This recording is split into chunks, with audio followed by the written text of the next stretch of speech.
চতুর্থ পাঠ মেঘচোর, সুনীল গঙ্গোপাধ্যায়, পৃষ্ঠা ৪৯। বিজ্ঞানের মশলা মিশিয়ে কল্পবিজ্ঞানের এই গল্পটি লিখেছেন সুনীল গঙ্গোপাধ্যায়। সুনীল হলেন একালের একজন জনপ্রিয় লেখক। তিনি ছিলেন একজন প্রতিভাবান গল্পকার। বড়দের জন্য যেমন প্রচুর গল্প, উপন্যাস এবং কবিতা লিখেছেন, তেমনি ছোটদের জন্য তিনি রাশি রাশি গল্প লিখেছেন। কল্পবিজ্ঞানের এই গল্পটি উৎসুক কিশোরদের জন্য নির্মিত। তবে এই গল্পে বিজ্ঞানের অভিশাপ এবং আশীর্বাদ, এই দুটো প্রেক্ষিতই তুলে ধরা হয়েছে। একই সঙ্গে দেখানো হয়েছে মানব মনের কিছু জটিলতাও। সুনীল গঙ্গোপাধ্যায়ের এই গল্পটি বহুমাত্রিক, তাই সুন্দর এবং সার্থক। লেখক পরিচিতি 1934 সালের 7ই সেপ্টেম্বর বাংলাদেশের ফরিদপুরে সুনীল গঙ্গোপাধ্যায়ের জন্ম। মাত্র 4 বছর বয়সে তারা কলকাতায় চলে আসেন। ছাত্রজীবন, তিনি কেবল কবি বা ঔপন্যাসিক ছিলেন না, তিনি ছিলেন সম্পাদক, সাংবাদিক, কলামনিস্ট এবং ছোট গল্পকার। আত্মপ্রকাশ তার লেখা প্রথম উপন্যাস, আর প্রথম কাব্যগ্রন্থ হল একা এবং কয়েকজন।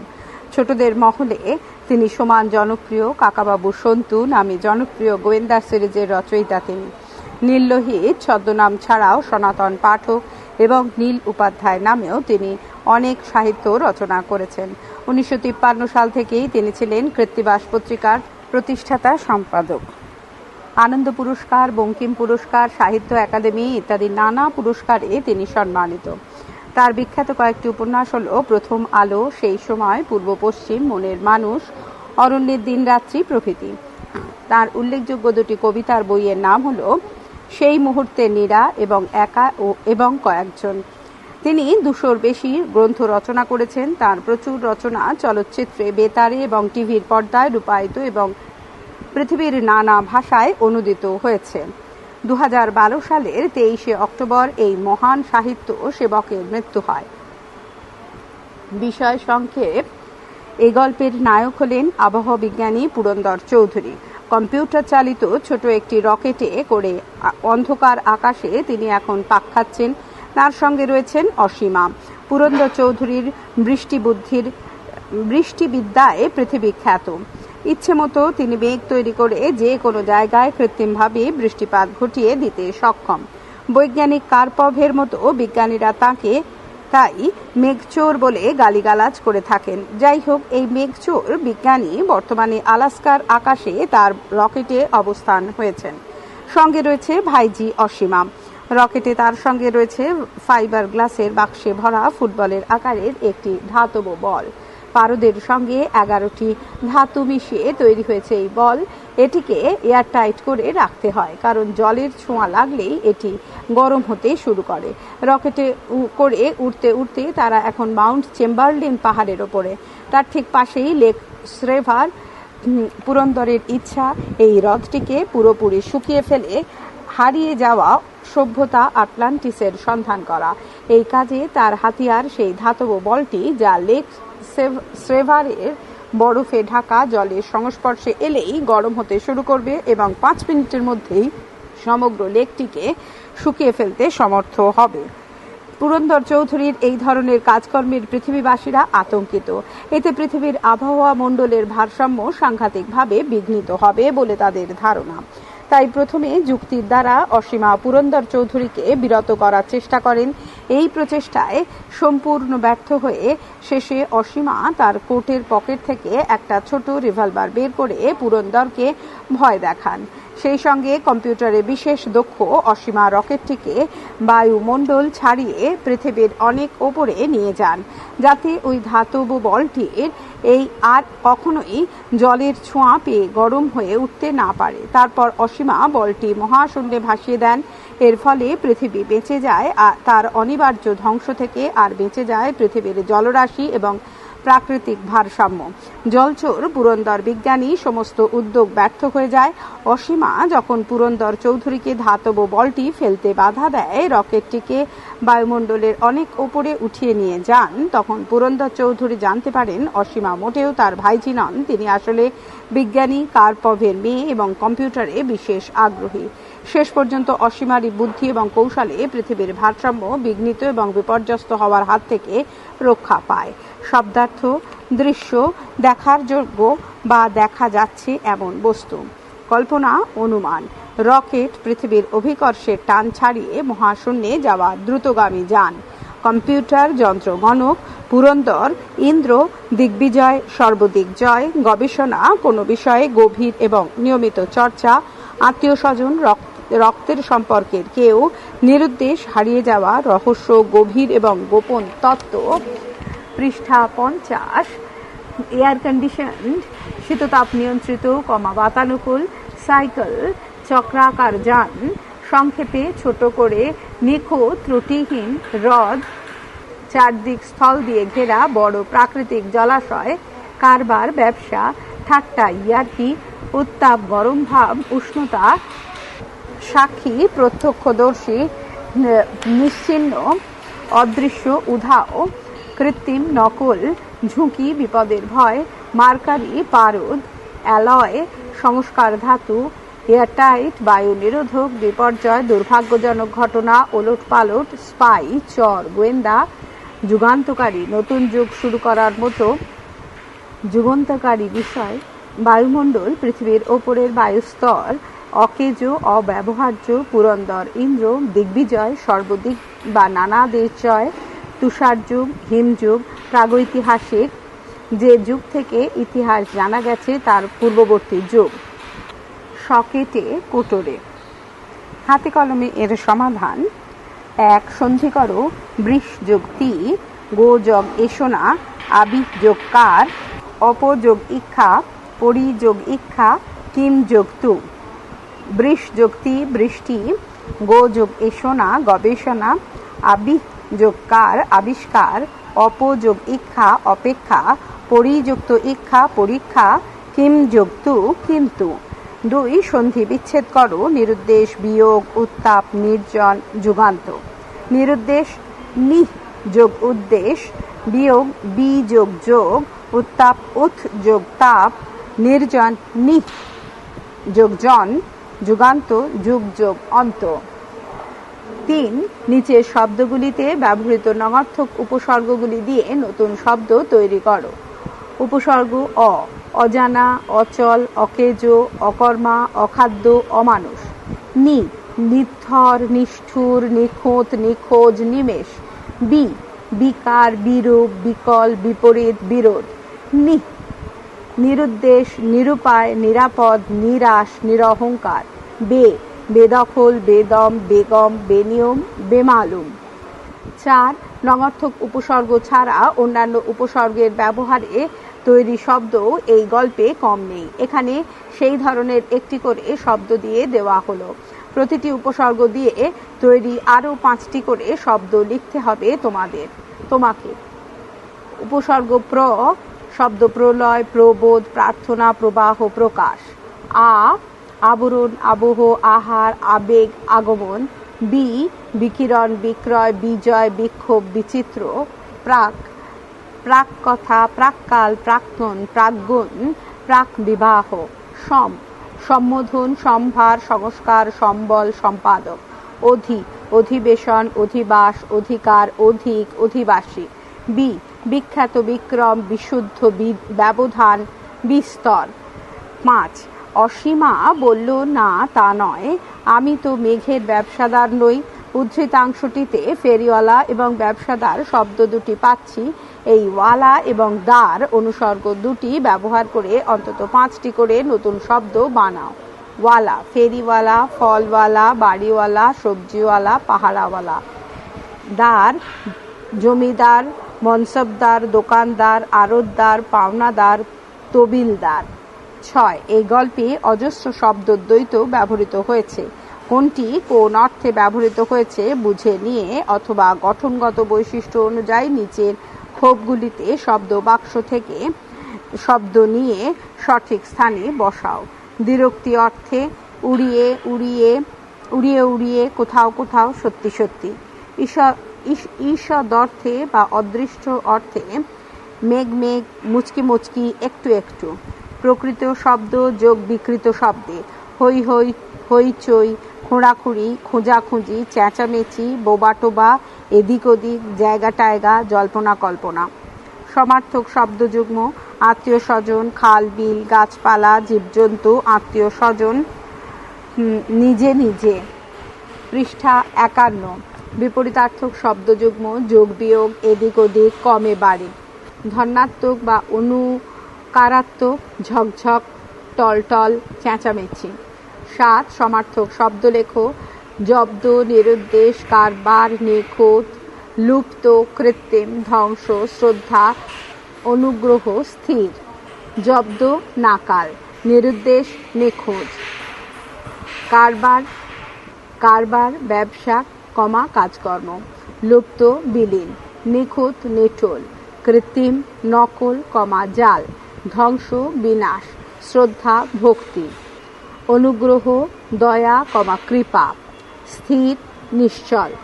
8 নিচের শব্দগুলির দুটি করে পৃথক অর্থ জানিয়ে প্রত্যেকটি মানের জন্য আলাদা আলাদা বাক্য লেখো। কাণ্ড, বল, যোগ, আলাপ, ব্যাপার, অঙ্ক, পর, ধার, চেয়ে, জন, কাটা। 8.1 কাণ্ড। গাছের গোড়া মূল। আম গাছের কাণ্ড খুব মোটা হয়। আর এক অর্থে গ্রন্থের অধ্যায়। 7 কাণ্ড রামায়ণ পড়েও তোমার কোনো বোধই তৈরি হয়নি। 8.2 বল, শক্তি। যুদ্ধে জয় লাভ করার জন্য বাহুবল খুবই জরুরি। আর বল হচ্ছে খেলার বল। ফুটবল খেলতে পারো তুমি? 8.3 যোগ, ধ্যান, সাধনা। মনঃসংযোগ বাড়ানোর জন্য অঙ্কিতা রোজ সকালে যোগ অভ্যাস করে। সহযোগিতা, বাড়ির চাকরের সঙ্গে যোগসাজশ করে পাড়ার মস্তানরা কেতকীদের বাড়িতে চুরি করেছে। 8.4 আলাপ, কথাবার্তা। এখন পড়াশোনার সময় কোনো আলাপ চলবে না। আর এক অর্থে সুর ভাঁজা। গীতশ্রী প্রথমে কিছুক্ষণ সুরের আলাপ করে, তারপর গান গায়। 8.5 ব্যাপার, বিষয়। সামান্য ব্যাপার নিয়ে মারামারি করা খুবই অনুচিত। ব্যাপার, ব্যবসায়। উনি একজন চাল ডালের ব্যাপারী। 8.6 অঙ্ক, গণিত। যুদ্ধাজিতের অঙ্কে মাথা খুব ভালো। আর অঙ্ক মানে কোল। শিশুটি তার মাতৃ অঙ্কে থাকতে থাকতে ঘুমিয়ে পড়েছে। 8.7 পর, নিজের নয়। স্বধর্মে নিধন শ্রেয়, পরধর্ম ভয়াবহ। পর ও পর, তাই তোমার আনন্দ আমার পর। 8.8 ধার, ঋণ। লোকের থেকে ধার করে বাবুয়ানি করা ভালো কাজ নয়। ধার, শানিত। ছুরিটি সাবধানে ব্যবহার করো, ওটাতে খুব ধার। 8.9 চেয়ে, চাওয়া।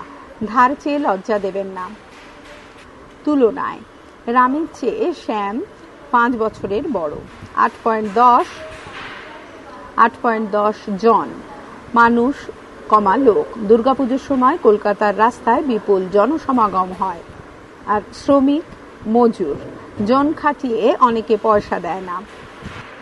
কাটা, খণ্ডিত। রাস্তাঘাটের কাটা ফল না খাওয়াই ভালো। আর একটা অর্থ হচ্ছে ছুচুলো অংশ। বাগানের মধ্যে দিয়ে খালি পায়ে হাঁটা উচিত নয়, কারণ এতে কাঁটা ফোটার ভয় থাকে। প্রশ্ন 9 সমুচ্চারিত বা প্রায় সমুচ্চারিত ভিন্নাত্মক শব্দগুলির অর্থ লিখে আলাদা আলাদা বাক্য রচনা করো। চাপা, পিষ্ঠ। লোকটা বাসে চাপা পড়ে মরে গেল। চাঁপা এক ধরনের ফুল। চাঁপা ফুলের গন্ধ বাতাসে ভেসে আসছে। যোগ, সম্বন্ধ, সম্পর্ক। রামের সঙ্গে আমাদের কোনো যোগাযোগ নেই। যুগ, 12 বৎসর কাল। দেখতে দেখতে তো একটা যুগ পার করে দিলে। লক্ষ, গণিতের হিসেব। আগে মাত্র 1 লক্ষ টাকা দিয়েই এই জায়গাটা কেনা যেত। লক্ষ্য, নিশানা। খালি পরীক্ষার ফলের দিকে লক্ষ্য রেখে পড়াশুনো করলে কিছুই শিখতে পারবে না। দেশ, পৃথিবীর রাজনৈতিক বা ভৌগোলিক বিভাগ বিশেষ। সার্থক জনম, আমার জন্মেছি এই দেশে। দেশ, ঈর্ষা, হিংসা। দেশ ত্যাগ করে শান্তিতে থাকো। চুরি, অপহরণ। চুরি করে কখনো বড়লোক হওয়া যায় না। চুরি, গহনা, অলংকার। সোনার হাতে সোনার চুরি, কেকার অলংকার। প্রশ্ন 10 স্থূলাকার পদগুলির কারক বিভক্তি নির্ণয় করো। 10.1 আমেরিকার হার্ভার্ড বিশ্ববিদ্যালয়ে সে ইতিহাস নিয়ে গবেষণা করে। সে কর্তৃকারকে শূন্য বিভক্তি।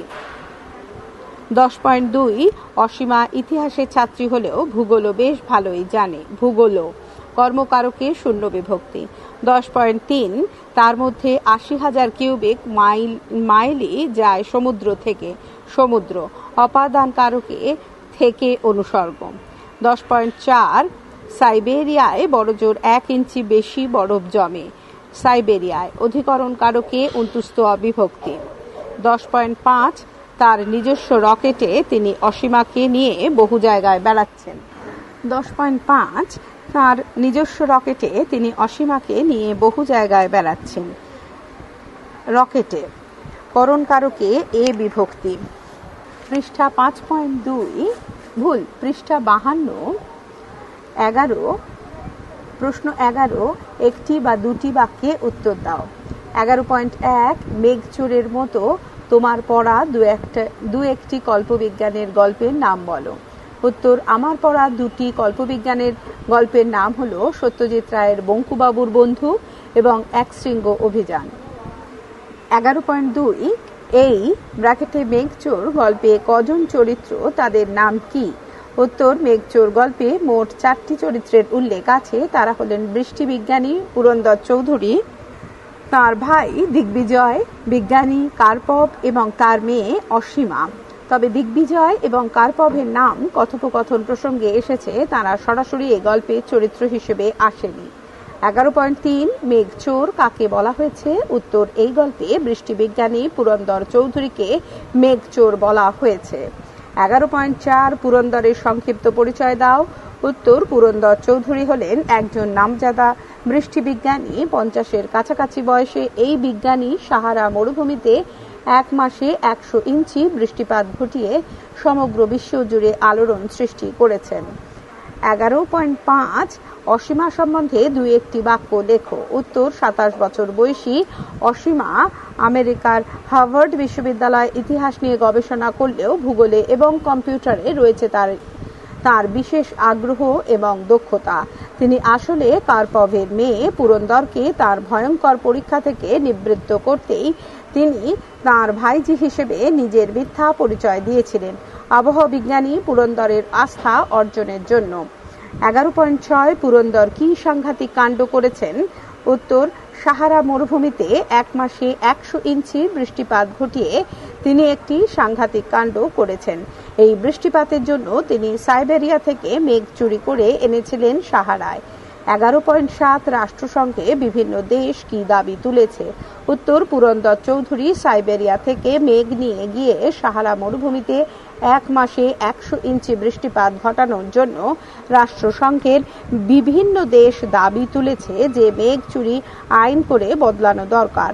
কারণ এক দেশের মেঘকে অন্য দেশে নিয়ে গেলে একদিকে যেমন প্রাকৃতিক ভারসাম্য বিঘ্নিত হবে, তেমনি অতিবৃষ্টি বা অনাবৃষ্টিরও সম্ভাবনা দেখা দিতে পারে। 11.8 হার্ভার্ড বিশ্ববিদ্যালয় কোথায়? উত্তর, হার্ভার্ড বিশ্ববিদ্যালয় আমেরিকায় অবস্থিত। 11.9 পুরন্দরের মুখটা হাঁ হয়ে গেল কেন?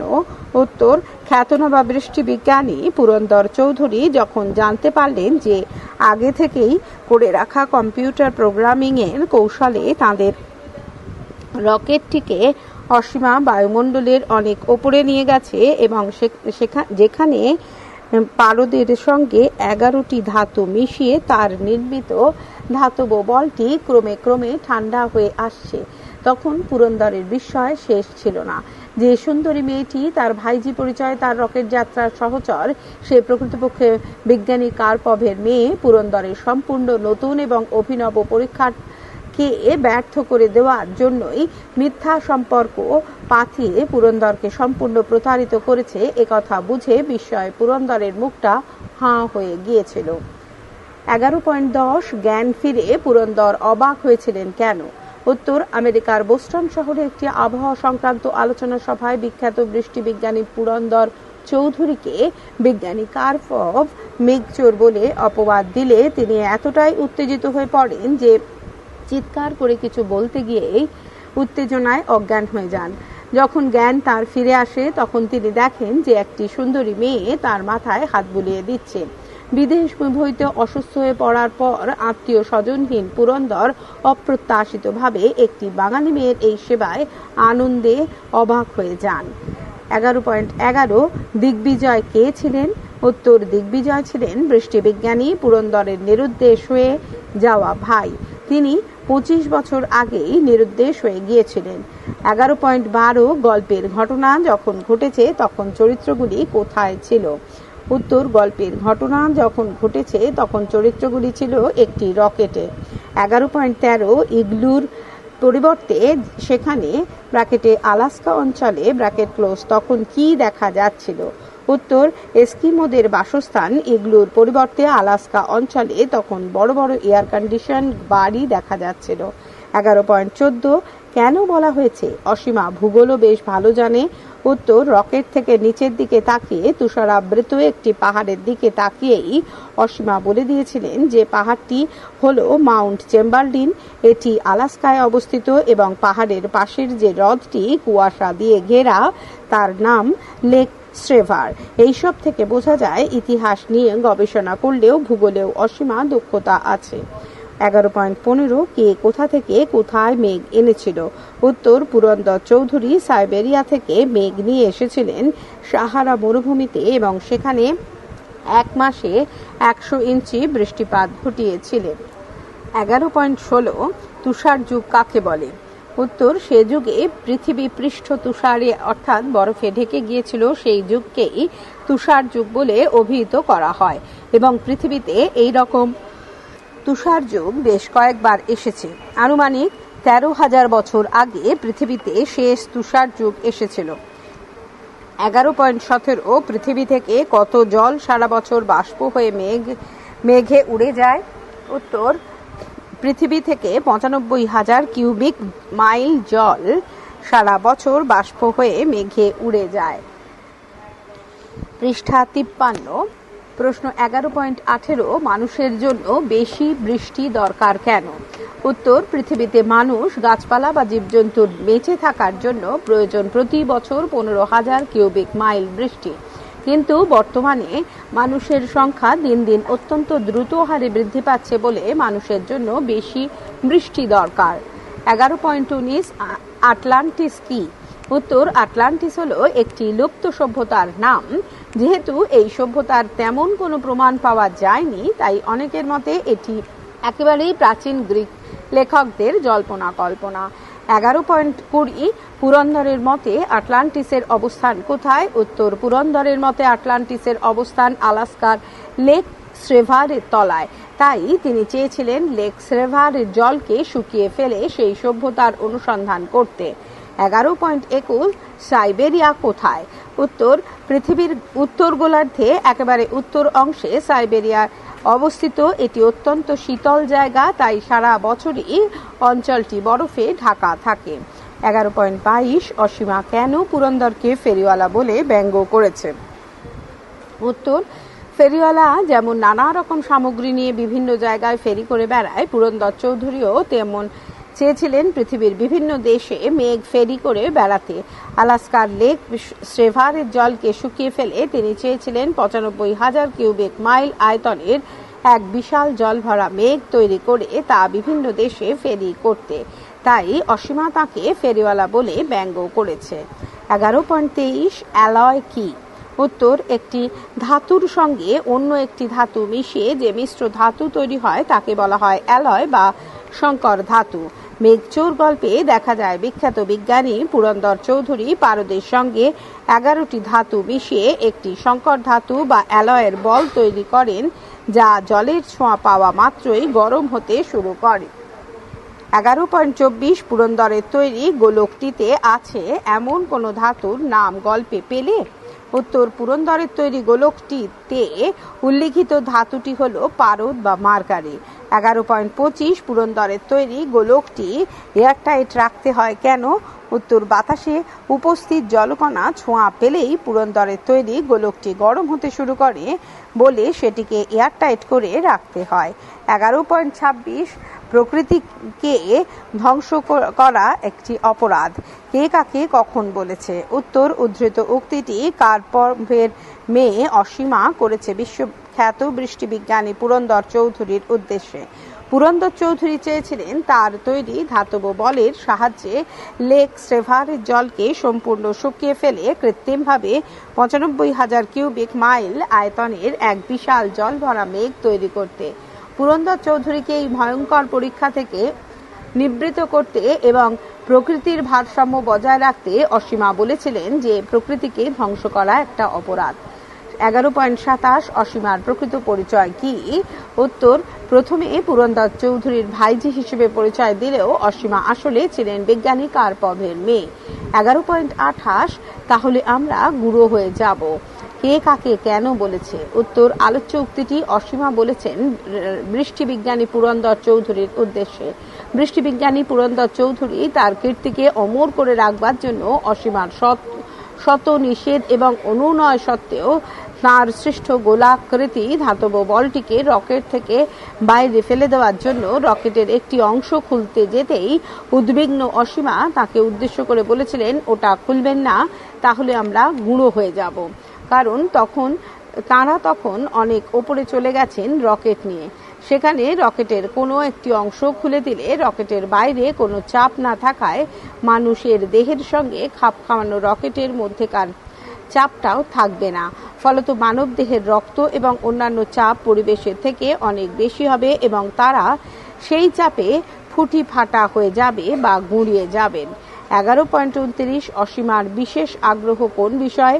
উত্তর, অসীমার বিশেষ আগ্রহ কম্পিউটার বিষয়ে। 11.30 পৃথিবীর জল যেমন আছে তেমনই থাকুক। কে কখন কথা বলেছে? উত্তর, বায়ুমণ্ডলের অনেক ওপরে রকেট নিয়ে গিয়ে অসীমা পুরন্দরের হাত থেকে ধাতব বলটি নিয়ে রকেটের সকেটে ফেলে দেয় যাতে সেটি মহাশূন্যে বেরিয়ে যায়। এভাবে পুরন্দরকে জব্দ করে অসীমা মন্তব্যটি করে। 12, 8-10টি বাক্যে উত্তর দাও। 12.1 মেঘচোর গল্পে কাকে কেন মেঘচোর বলা হয়েছে? তার মেঘ চুরির কৌশলটি সংক্ষেপে লেখো। উত্তর, মেঘচোর গল্পে বিজ্ঞানী পুরন্দর চৌধুরীকে মেঘচোর বলেছেন তার একজন বিজ্ঞানী কার্পভ। পুরন্দর চৌধুরী সাইবেরিয়া থেকে মেঘ চুরি করে নিয়ে গিয়ে সাহারা মরুভূমিতে 1 মাসে 100 ইঞ্চি বৃষ্টিপাত ঘটিয়েছেন বলে আমেরিকার বোস্টন শহরে আয়োজিত একটি আবহাওয়া বিষয়ক আলোচনা সভায় পুরন্দরের প্রতি আলোচ্য মন্তব্যটি করেন কার্পভ। বৈজ্ঞানিক পুরন্দর চৌধুরী পৃথিবীতে বৃষ্টিবিজ্ঞানী বলে খ্যাত। তিনি পারদের সঙ্গে 11টি ধাতু মিশিয়ে একটি অ্যালয় তৈরি করেন। সেই অ্যালয়টি দিয়ে ফুটবলের সাইজের একটি বল তৈরি করেছেন তিনি। জলের সংস্পর্শে এলেই সেই গোলাকার বস্তুটি গরম হতে শুরু করে। পুরন্দর চৌধুরী চেয়েছিলেন সেই ধাতব বলটিকে আলাস্কার লেক সেভারের ফেলে দিতে, কারণ প্রায় বরফ ঢাকা সেই হ্রদে ধাতব বলটি পড়ার সঙ্গে সঙ্গেই জলের ছোঁয়া পেয়ে গরম হতে শুরু করবে আর 5 মিনিটের মধ্যেই সমস্ত লেকটি জল বাষ্প হয়ে গিয়ে ৯৫,০০০ কিউসেক মাইল আয়তনের এক বিরাট জল ভরা মেঘ সৃষ্টি করবে। এটি হলো তার মেঘ চুরির কৌশল। পৃষ্ঠা 54। 12.2 বিজ্ঞান মানুষকে দিয়েছে অমিত বল, কিন্তু অযোগ্য মানুষের হাতে সেই ক্ষমতা হয়ে উঠতে পারে বিপজ্জনক এবং আত্মঘাতী। পুঠিত গল্প অবলম্বনে ওপরের উদ্ধৃতিটি বিশ্লেষণ করো। উত্তর, মেঘচোর গল্পে প্রধান পুরুষ চরিত্র পুরন্দর চৌধুরী হলেন বিজ্ঞানের বলে বলীয়ান অমিত শক্তির অধিকারী এক বিজ্ঞানী। পারদের সঙ্গে আরো 11টি ধাতু মিশিয়ে তিনি এমন এক ধাতব বল তৈরি করেছেন যার সাহায্যে পৃথিবীর যে কোনো বড় জলাশয়ের জলই অত্যন্ত অল্প সময়ের মধ্যে বাষ্প হয়ে গিয়ে মেঘ তৈরি করতে পারবে। আসলে এই গোলাকার বলটি জলের ছোঁয়া পেলেই গরম হতে শুরু করে এবং সঙ্গে সঙ্গেই অত্যন্ত দ্রুত হারে তার তাপমাত্রা বাড়তে থাকে। ফলে লেক সেভারের মতো প্রায় তুষারাবৃত জলাশয়টিকে সেই ধাতব বলটি 5 মিনিটের মধ্যে শুকিয়ে ফেলতে পারে। বিজ্ঞানী পুরন্দর চান সেই জলাশয় থেকে সৃষ্ট ৯৫,০০০ কিউবিক মাইল আয়তনের সেই মেঘটিকে ভাসিয়ে নিয়ে যেতে দেশ দেশান্তরে। প্রয়োজনে তিনি যে কোনো দেশকে সেই মেঘ বিক্রিও করতে পারেন। এইভাবে জলাশয় থেকে মেঘ তৈরির কৌশল বা মেঘ চুরির প্রক্রিয়া যদি ব্যাপক হারে শুরু হয়, তাহলে পৃথিবীর ভারসাম্য অনিবার্যভাবেই বিঘ্নিত এবং বিপর্যস্ত হবে। এর ফলে এক জায়গায় দেখা যাবে অতিবৃষ্টি, আবার অন্যত্র অনাবৃষ্টি। তাই বলা যায়, বিজ্ঞানের অমিত বল অযোগ্য লোকের হাতে পড়লে সেই ক্ষমতা হয়ে উঠতে পারে বিপজ্জনক এবং প্রাণঘাতী। ১২.৩ পুরন্দর চৌধুরীর চরিত্রটি তোমার কেমন মনে হয়েছে বিশ্লেষণ করো। উত্তর: পুরন্দর চৌধুরী সারা বিশ্বে কৃতি বৃষ্টিবিজ্ঞানী রূপেই সমধিক খ্যাত। এই গল্পটির মধ্যে অত্যন্ত কম কথায় অল্প দু একটি রেখার আঁচড়ে লেখক সুনীল গঙ্গোপাধ্যায় তার চরিত্রের বিভিন্ন দিকের সঙ্গে পাঠকের পরিচয় করিয়ে দিয়েছেন। যেমন কৃতি বিজ্ঞানী।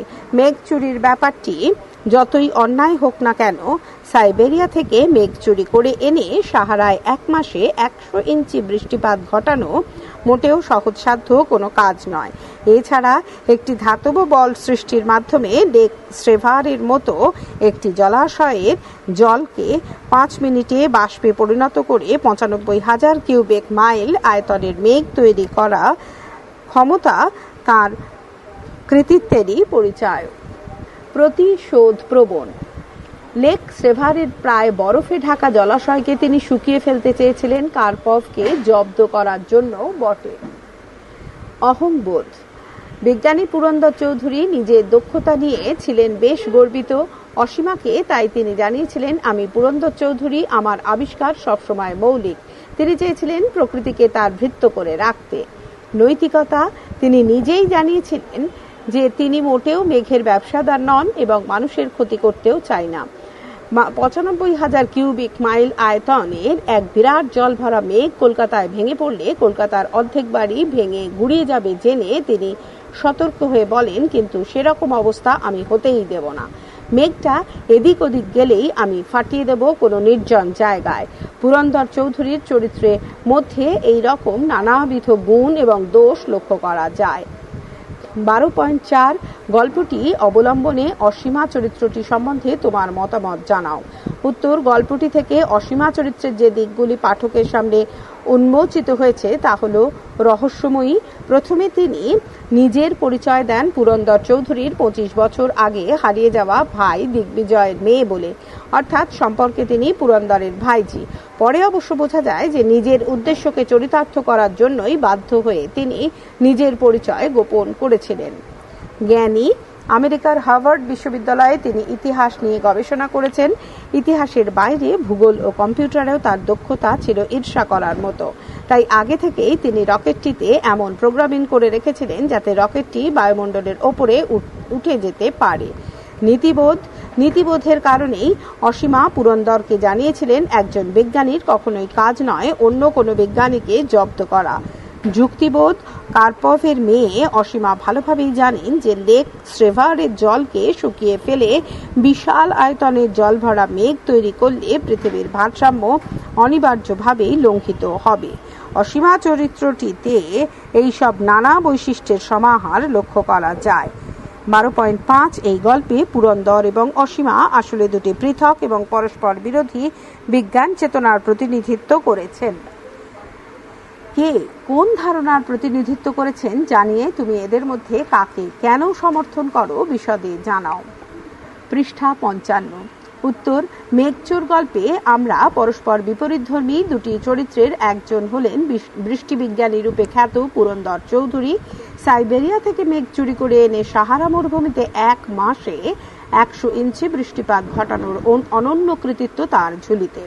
কিন্তু এখানেই না থেমে তিনি চান আলাস্কার প্রায় বরফে ঢাকা লেক স্ট্রেভার জলাশয়কে ৫ মিনিটে বাষ্পে পরিণত করে ৯৫,০০০ কিউবিক মাইল আয়তনের এক বিরাট জল ভরা মেঘ সৃষ্টি করতে। তিনি জানেন এই কাজে যথেষ্ট ঝুঁকি আছে, এমনকি প্রাকৃতিক ভারসাম্য লঙ্ঘিত হওয়ারও যথেষ্ট সম্ভাবনা রয়েছে। তা সত্ত্বেও তার ইচ্ছা পৃথিবীতে কোথাও কখন বৃষ্টি হবে তা যেন তিনি বাইরে থেকে নিয়ন্ত্রণ করতে পারেন। এর বিপরীতে অসীমা হলেন বিজ্ঞানের শুভ বুদ্ধির প্রতিনিধি। পুরন্দরের ক্ষমতাকে কুর্নিশ করতে তিনি মোটেও বিমুখ নন, কিন্তু তিনি জানেন যে লেক সেভারের জলকে শুকিয়ে ফেলে বিশাল আয়তনের জলভরা মেঘ তৈরি করলে পৃথিবীর ভারসাম্য অনিবার্যভাবেই লঙ্ঘিত হবে। এর ফলে এক জায়গায় দেখা যাবে অতিবৃষ্টি, আবার কোথাও বা অনাবৃষ্টি। ইতিহাস, ভূগোল এবং কম্পিউটার রের দক্ষ অসীমা তাই শেষ পর্যন্ত বন্দুকের ভয় দেখিয়েই এবং নিজের বুদ্ধিমত্তার কৌশলে পুরন্দরকে তার পরীক্ষা থেকে নিবৃত্ত করেন। তিনি মানব কল্যাণে বিশ্বাসী বলেই নিজের সত্য পরিচয়কে গোপন রেখে এমনকি নিজের জীবনের ঝুঁকি নিয়েও পৃথিবীকে বাঁচিয়েছেন। তাই আমার সমর্থন সবসময় থাকবে অসীমার প্রতি।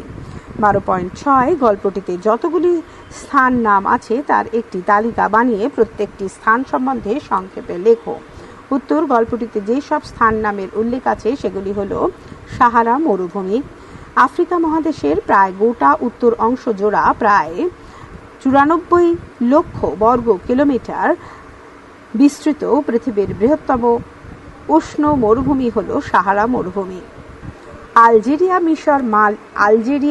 মিশর, মালি, সুদান, তিউনিসিয়া সহ মোট 12টি দেশ জুড়ে এই মরুভূমি বিস্তীর্ণ। এই মরুভূমির অধিকাংশ অধিবাসী যাযাবর। আমেরিকার বোস্টন শহর। মার্কিন যুক্তরাষ্ট্রের পূর্বাঞ্চলের ম্যাসাচুসেটস অঙ্গরাজ্যের রাজধানী হল বোস্টন। 3. আলাস্কা। আমেরিকার উত্তর পশ্চিম সীমান্তে অবস্থিত যুক্তরাষ্ট্রের বৃহত্তম প্রদেশ। এর উত্তরে সুমেরু মহাসাগর, পূর্বে কানাডা এবং দক্ষিণ পশ্চিম দিকে জুড়ে আছে প্রশান্ত মহাসাগর। 4. Mount Chamberlin. আলাস্কার ব্রুকস পর্বতমালার সর্বোচ্চ শৃঙ্গ, যার উচ্চতা 2749 মিটার। প্রতিকূল আবহাওয়ার জন্য 1963 খ্রিস্টাব্দে প্রথমবার এই শৃঙ্গ জয় করেন জর্জ জি বার্নস, ডেনিস ভার্জেস এবং গ্রাহাম স্টিফেনসন। 5. কলকাতা। কলকাতা হল পশ্চিমবঙ্গের রাজধানী। হুগলি নদীর তীরবর্তী এই শহরটি পশ্চিমবঙ্গের প্রধান বাণিজ্য স্থল এবং 1911 সালের আগে পর্যন্ত সারা ভারতের রাজধানী ছিল। 6. আমেরিকা। আমেরিকার মোট আয়তন প্রায় 4,25,49,000 বর্গ কিলোমিটার, যা সারা পৃথিবীর স্থলভাগের 28.4%। মোট 35টি দেশ নিয়ে আমেরিকা গঠিত। এর একদিকে রয়েছে প্রশান্ত মহাসাগর, অন্যদিকে আটলান্টিক মহাসাগর। 7. সাইবেরিয়া। উত্তর এশিয়ায় উরাল পর্বতমালা থেকে প্রশান্ত মহাসাগর পর্যন্ত সাইবেরিয়ার বিস্তৃতি। এই অঞ্চলের বেশিরভাগ জায়গায় ঘন বরফে ঢাকা থাকে বলে জনবসতি বেশ কম। 8. আটলান্টিস। আটলান্টিস হল একটি লুপ্ত সভ্যতার নাম। প্রাচীন গ্রিক দার্শনিক প্লেটোর টিমাস TIMAEUS এবং ক্রিটিয়াস CRITIAS রচনাতে আটলান্টিসের প্রসঙ্গ উল্লিখিত আছে। 9. গ্রিস। গ্রিস হল ইউরোপ মহাদেশের দক্ষিণ পূর্ব অংশের একটি রাষ্ট্র। বলকান উপদ্বীপের একেবারে দক্ষিণ প্রান্তে এই রাষ্ট্র অবস্থিত। এথেন্স হল গ্রিসের রাজধানী। বর্তমান গ্রিকদের পূর্বপুরুষরাই প্রাচীন গ্রিক সাম্রাজ্য, অটোমান সাম্রাজ্য এবং বাইজান্টিয়ান সাম্রাজ্য সৃষ্টি করেছিল। সংযোজিত প্রশ্ন। 1. পদান্তর করো। কল্পনা বিশেষ্য, কাল্পনিক বিশেষণ। পাহাড় বিশেষ্য, পাহাড়ি বিশেষণ। পৃথিবী বিশেষ্য, পার্থিব বিশেষণ। জল বিশেষ্য, জলীয় বিশেষণ। ইতিহাস বিশেষ্য, ঐতিহাসিক বিশেষণ। আবিষ্কার বিশেষ্য, আবিষ্কৃত বিশেষণ। নিরুদ্দেশ বিশেষ্য, নিরুদ্দিষ্ট বিশেষণ। 2. বিপরীতার্থক শব্দ লেখো। প্রশংসা, নিন্দা, আত্মীয়, অনাত্মীয়, সংক্ষেপ, বিস্তার, নিখুঁত, ত্রুটিপূর্ণ, শত্রুতা, বন্ধুত্ব, অপরাধ, নিরাপরাধ, শ্রদ্ধা, অশ্রদ্ধা। মেঘচোর গল্পটি এখানেই শেষ হলো। পঞ্চম পাঠ 2টি গানের জন্মকথা পরবর্তী ফাইলে।